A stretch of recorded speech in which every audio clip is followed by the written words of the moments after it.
Film की शुरुआत होती है। हमें एथेना को दिखाया जाता है जो डेस्क पर बैठी हुई थी, मोबाइल पर अपने दोस्तों से चैटिंग कर रही थी। वो सब मीम्स शेयर कर रहे थे और हंस हंस के बातें कर रहे थे। तभी अचानक उनके बीच मैनर और हंट का टॉपिक छिड़ गया। इसी बीच एक प्लेन में एक एयर होस्टेस एक आदमी को कैवियर ऑफर करती है, लेकिन वो मना कर देता है और सार्कास्टिकली बोलता है, मुझे ऐसा खाना चाहिए जो ताजा पकाया गया हो, फ्रेशली कुक्ड। उसकी बातें सुनकर एयर होस्टेस थोड़ा अननॉड हो जाती है। वो शैंपेन मांगता है। एयर होस्टेस उसे लेने जाती है। तभी अचानक एक आदमी लड़खड़ाते हुए केबिन में घुसता है।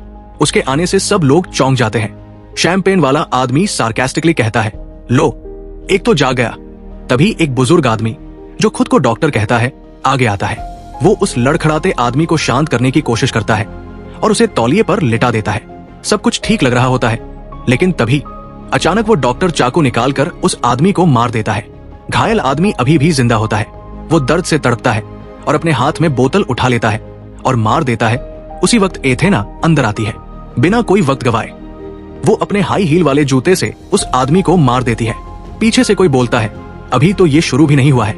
एथेना ठंडे अंदाज में कहती है, जंग में जज्बातों की कोई जगह नहीं है। फिर वो अपने जूते को साफ करने लगती है। बुजुर्ग आदमी उस घायल आदमी की बॉडी को घसीटते हुए प्लेन के दूसरे हिस्से में ले जाता है, लेकिन वो घायल आदमी अब भी सांस ले रहा है। दर्द से कराहते हुए वो एक सुनहरे बालों वाली औरत की तरफ मदद के लिए देखता है, मगर वो औरत बेहोश पड़ी रहती है।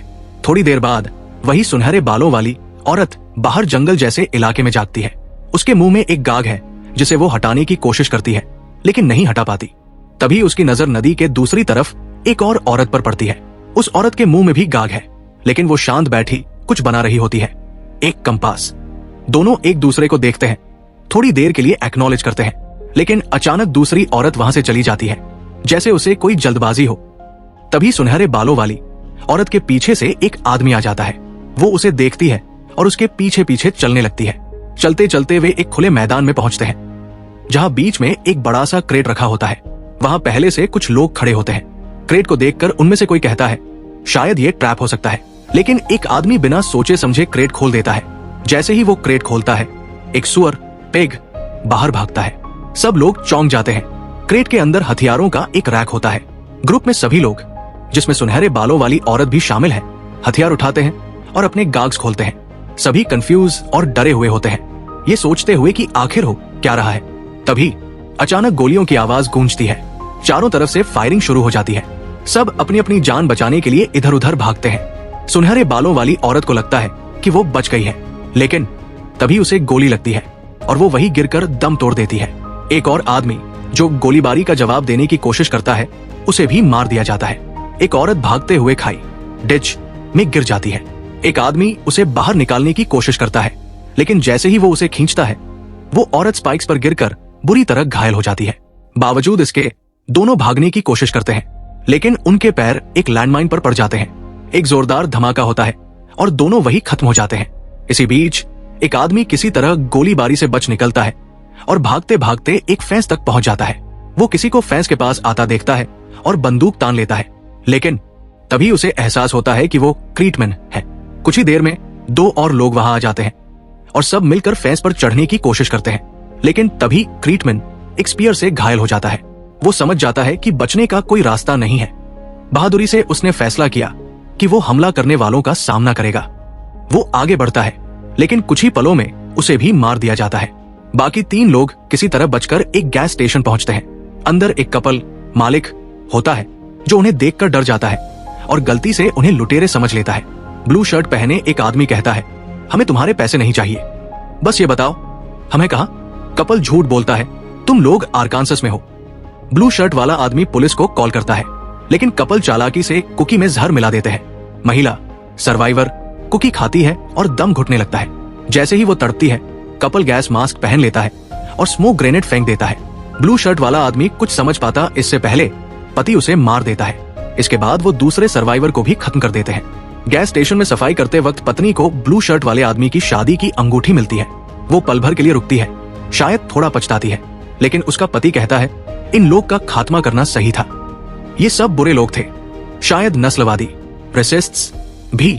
इस पर दोनों के बीच रेसिज्म की बारीकियों को लेकर बहस हो जाती है, लेकिन तभी उन्हें एक रेडियो कॉल आता है। रेडियो पर कोई चेतावनी देता है कि एक और टारगेट उनके करीब है। कपल गैस स्टेशन को तैयार करता है। तभी क्रिस्टल अंदर आती है। वो बड़ी कैजुअली दोनों को ग्रीट करती है और कहती है, सिगरेट्स और मेरा चेंज देना। लेकिन क्रिस्टल को कुछ गड़बड़ महसूस होती है। वो अचानक कपल पर हमला करती है और काउंटर के नीचे रखी शॉट गन निकाल लेती है। सबसे पहले वो आदमी को गोली मारकर खत्म करती है, फिर औरत को। इसके बाद क्रिस्टल पूरे गैस स्टेशन की तलाशी लेती है। उसे वहां लाशें मिलती है। वो रबर बैंड्स और गोला बारूद उठाती है। क्रिस्टल चुपचाप अपनी जैकेट वहीं छोड़ती है और गैस स्टेशन से बाहर निकल जाती है। गैस स्टेशन से बाहर निकलते ही क्रिस्टल की नजर एक ट्रक पर पड़ती है। वो ट्रक के पास जाती है और उसे जांचने लगती है। उसे ट्रक की लाइसेंस प्लेट्स पर शक होता है, ऊपर से नकली और नीचे क्रोएशियन प्लेट्स। जैसे ही वो और गहराई से जांचती है, उसे ट्रक के दरवाजे पर ट्रिप वायर मिलता है जो एक बम से जुड़ा हुआ है। गैस स्टेशन से ली हुई रेडियो का इस्तेमाल करते हुए क्रिस्टल शिकारी हंटर्स की बातचीत सुनती है। वो लोग उसकी लोकेशन के बारे में बात कर रहे होते हैं और गैस स्टेशन वाले कपल से संपर्क नहीं कर पा रहे होते। वो लोग स्थिति का पता लगाने के लिए एक ड्रोन भेजते हैं।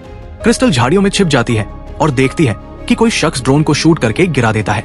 ड्रोन को और नुकसान पहुंचाने के लिए वो आदमी ट्रक के पास आता है, लेकिन तभी क्रिस्टल उसे चेतावनी देती है कि ट्रक पर जाल बूबी ट्रैप लगा हुआ है। वो उसे डांटती है कि ड्रोन को शूट करके उसने उनकी लोकेशन जाहिर कर दी। इसके बाद क्रिस्टल उन ट्रेन ट्रैक्स की तरफ चलने लगती है जिन्हें उसने पहले देखा था। वो आदमी उसके पीछे पीछे चलता है और रास्ते में अपनी थ्योरी शेयर करता है। वो कहता है कि उन्हें लिबरल एलिट्स का एक ग्रुप शिकार के लिए उठा लाया है। ये लोग इंसानों को अगवा करके खेल के तौर पर मारते हैं। क्रिस्टल उसकी बातों से सहमत नहीं लगती। तभी उन्हें ट्रेन के आने की आवाज सुनाई देती है। क्रिस्टल उसे जल्दी चलने और ट्रेन में कूदने के लिए कहती है। दोनों किसी तरह भागते हुए ट्रेन में चढ़ जाते हैं। ट्रेन के अंदर उन्हें कुछ प्रवासी इमिग्रेंट्स छिपे हुए मिलते हैं। आदमी दावा करता है कि ये लोग क्राइसिस एक्टर्स, लेकिन क्रिस्टल उसकी बात पर शक करती है, खासकर जब उसे पता चलता है कि ये ग्रुप अंग्रेजी नहीं बोलता। ट्रेन अचानक रुक जाती है और मिलिट्री पुलिस कंपार्टमेंट्स की तलाशी लेने लगती है। क्रिस्टल, वो आदमी और प्रवासी इमिग्रेंट्स सरेंडर कर देते हैं। जब पुलिस उन्हें चेक कर रही होती है, आदमी एक ऑफिसर से कहता है, हम दोनों अमेरिकन हैं और ये जो लोग हैं ये सब एक्टर्स हैं। तभी प्रवासियों में से एक अचानक फर्राटेदार इंग्लिश बोलने लगता है और एक अमेरिकन एक्सेंट में खुद को एक्टर बताता है। ये सुनकर आदमी गुस्से में आ जाता है। वो उसे टैकल करता है और उसके पैंट में एक ग्रेनेड डाल देता है। बाकी सब लोग कवर लेने के लिए झुक जाते हैं। एक जोरदार धमाका होता है और वो आदमी मारा जाता है। कुछ समय बाद क्रिस्टल खुद को एक ट्रक में पाती है जो उसे रेफ्यूजी कैंप ले जा रहा होता है। कैंप में एक ऑफिसर उससे उसके पेपर्स मांगता है। जब उसके सवालों का जवाब नहीं मिलता तो क्रिस्टल अंदाजा लगाना शुरू करती है और आखिरकार समझ जाती है कि वो क्रोएशिया में है। वो ऑफिसर से कहती है कि अमेरिकन एम्बेसी से संपर्क किया जाए। इसके बजाय वो लोग डॉन को उसके पास लाते हैं जो उसी हंट का एक और सर्वाइवर होता है। क्रिस्टल और डॉन कैंप की किचन में साथ खाना खाते हैं। डॉन भी उसी हंट के बारे में वही थ्योरीज शेयर करता है जो पहले आदमी ने कही थी। तभी अमेरिकन एम्बेसी का एक अधिकारी ऑफिशियल उन्हें लेने के लिए आता है। कार में डॉन अपनी समस्या समझाता है और अधिकारी उन्हें आश्वासन देता है कि वो यूथ स्टेट डिपार्टमेंट और मिलिट्री से मदद मंगवाएगा। लेकिन क्रिस्टल को अधिकारी पर शक होता है। वो उसे अचानक कार से बाहर धकेलती है और उसे कुचलकर ये सुनिश्चित करती है कि वो मारा गया है। फिर उसकी जैकेट की तलाशी लेते हुए क्रिस्टल को एक बंदूक मिलती है। जब वो ट्रंक खोलती है तो उसमें उसे पहले वाले आदमी की लाश मिलती है जो उसके साथ ट्रेन में था।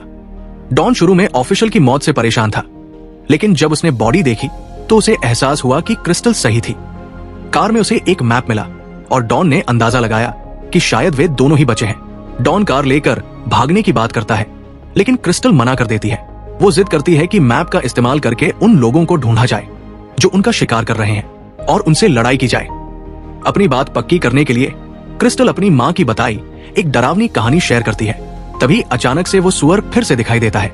बंकर के अंदर शिकारी लोग इकट्ठा है और पॉलिटिकली करेक्ट होने पर बहस कर रहे हैं। उनमें से एक, जो एक सोल्जर है और कंसल्टेंट के तौर पर रखा गया है, उन्हें फोकस रहने को कहता है, लेकिन बाकी लोग उसका मजाक उड़ाते हैं। अथीना की आवाज रेडियो पर आती है, सबको चुप रहने का हुक्म देती है। तभी एक शिकारी बाहर जाता है, शायद राहत पाने। क्रिस्टल सुअर का इस्तेमाल करके उसे डिस्ट्रैक्ट करती है और फिर उसे मार देती है। बंकर के अंदर बाकी लोग बाहर की आवाजें सुनते हैं। सोल्जर उन्हें निर्देश देता है, लेकिन घबराया हुआ ग्रुप उसकी बात नहीं मानता। डॉन अंदर सुअर को फेंक देता है और वे सभी पैनिक में आकर उस पर गोली चला देते हैं। उनमें से एक औरत सुअर की मौत से दुखी होती है, लेकिन इससे पहले कि वो कुछ कर सके, क्रिस्टल हमला कर देती है। वो एक शिकारी को मार देती है और दूसरे पर गोली चलाती है। सोल्जर को क्रिस्टल बेहोश कर देती है और दुखी महिला को चाकू मार देती है। एक और शिकारी के साथ राइफल के लिए लड़ाई में उसे चैम्बर में गोली मिलती है और वो उसे भी खत्म कर देती है। जब क्रिस्टल को लगता है कि सब खत्म हो गया है, तभी सोल्जर उस पर हमला करता है। दोनों के बीच बेहद खतरनाक लड़ाई होती है। क्रिस्टल एक पाइप का इस्तेमाल करके उसे हरा देती है, लेकिन उसकी जान बख्श देती है। घायल महिला क्रिस्टल का मजाक उड़ाते हुए उसे हिक कहती है। क्रिस्टल गन उठाती है और उसे मारने के लिए तैयार हो जाती है, लेकिन डॉन उसे रोकता है। डॉन उस महिला से पूछता है कि उन्हें क्यों शिकार बनाया गया। महिला का जवाब बेहद लापरवाह होता है।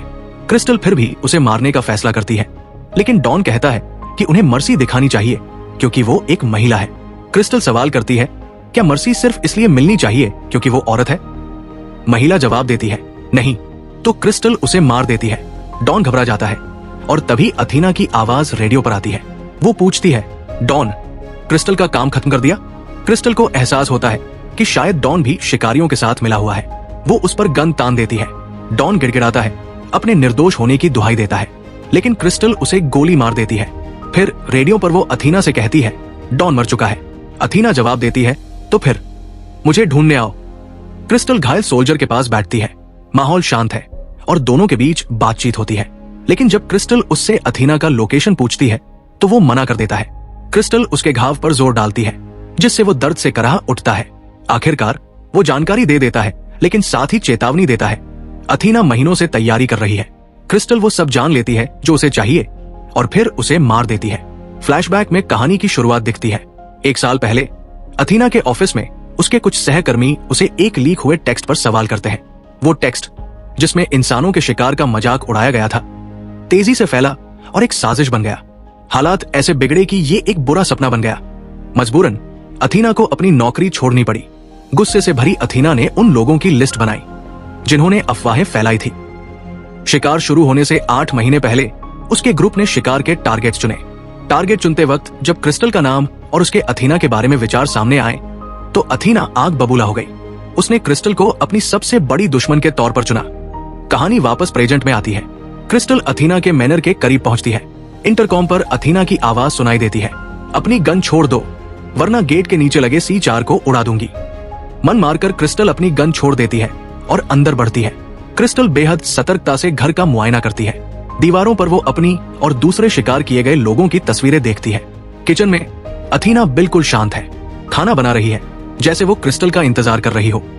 अथीना पूछती है, डॉन को तुमने मारा? लेकिन वो ये कंफर्म करने से बचती है कि डॉन शिकारी ग्रुप का हिस्सा था या नहीं। बातचीत के दौरान क्रिस्टल को एहसास होता है कि अथीना सच में नहीं जानती कि वो कौन है। अथीना बताती है कि उसने ये पूरा शिकार सिर्फ बदले की भावना से प्लान किया और एक साजिश के मजाक को हकीकत में बदल दिया। लेकिन तब एक बड़ा ट्विस्ट आता है। क्रिस्टल उसे याद दिलाती है कि उसने गलत इंसान को निशाना बनाया है। वो क्रिस्टल जिसने ऑनलाइन नफरत भरी साजिशें पोस्ट की थी, वो कोई और औरत थी जिसका सरनेम वही था। माहौल में टेंशन बढ़ जाती है। क्रिस्टल एक चाकू उठाती है और अथीना पर हमला करती है। ब्रूटल फाइट शुरू होती है। दोनों जो कुछ भी हाथ लगता है उसे हथियार बनाते हैं, फर्नीचर से लेकर किचन के बर्तन तक। क्रिस्टल एक महंगी शैंपेन की बोतल भी फेंकती है, जिसे अथीना बीच में ही बचा लेती है। लड़ाई पूरे घर में घूमती है। एक पल के लिए अथीना का पलड़ा भारी पड़ता है जब वो क्रिस्टल को चाकू मार देती है। फाइट किचन में वापस आती है। अथीना क्रिस्टल को एक वेजिटेबल कटर से चोट पहुंचाती है, लेकिन क्रिस्टल चालाकी से उसे अपनी ओर खींचती है और उसी हथियार से अथीना को घातक वार करती है। अथीना गिर जाती है और उसकी मौत हो जाती है। क्रिस्टल खून से लथपथ लेकिन जिंदा जंग जीत जाती है। कुछ देर शांत होकर क्रिस्टल वही टोस्ट खाती है जो अथीना बना रही थी। वो ब्लो टॉर्च से अपने घाव को सील करती है। अपने आप को साफ सुथरा करने के बाद वो अथीना की एक एलिगेंट ड्रेस और जूते पहनती है, महंगी शैंपेन उठाती है और बाहर निकलती है। उसे अथीना का प्राइवेट जेट दिखता है। वो अंदर जाती है और फ्लाइट की स्टुअर्डेसेस महिला और कैप्टन का सामना करती है। गन दिखाते हुए वो कहती है, तुम्हारे बॉस को मार दिया मैंने, अब मुझे घर ले चलो। जेट उड़ान भरता है। महिला क्रिस्टल को एक स्नैक और शैंपेन सर्व करती है। पहली बार क्रिस्टल थोड़ा रिलैक्स होती है। वो महिला को अपने साथ खाने पीने के लिए बुलाती है और आखिर में सर्वाइवल की खामोश टोस्ट के साथ उसकी कहानी खत्म होती है।